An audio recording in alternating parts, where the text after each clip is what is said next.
মানে দিঘা বাড়ালে রোদ গরম না মরে গেছে।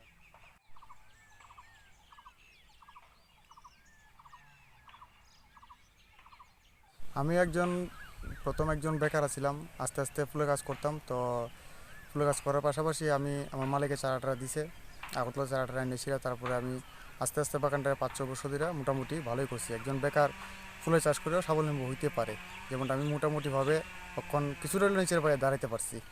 আর গভর্নমেন্ট থেকে সাহায্য করছে, এই গভর্নমেন্ট অনেক সাহায্য করতেছে আমারে। ভারতীয় জনতা পার্টি সরকার অনেক মোটামুটি ভালোই হয়েছে। আর আগামী তো এবারে তো আইছে, তো তারা অনেক সাহায্য করতেছে ফুলের বাগানের দিক দিয়ে। সেটা আগামী দিনেতে গভর্নমেন্টের কাছে আমার প্রার্থনা থাকবো যে তারা একটু সাহায্য করে এবং আমি আর একটু সুন্দরভাবে চলতে পারি এবং বাগানটা আর একটু সুন্দর করতে পারি। আমি আগে করছিলাম 3-4 ঘন্টা, এখনও প্রায় করতেছি 5-6 বছর হয়েছে প্রায়।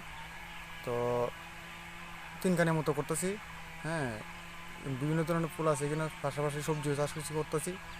হ্যাঁ, কি কি ফুল আছে এই জায়গাতে? আমার এখানে আছে চেরিগেন্ডা আছে, ডালিয়া আছে, চন্দ্রমল্লিকা আছে, কাশিগেন্ডা আছে, হলুদ কমলা 2টা আছে, ঝাড়বেড়া আছে, গ্লিডুলাস আছে, রজনীগন্ধা লাগাইছিলাম, এটা কিছুটা নষ্ট হয়ে গেছে। এই এখন আপাতত আছে আর কি।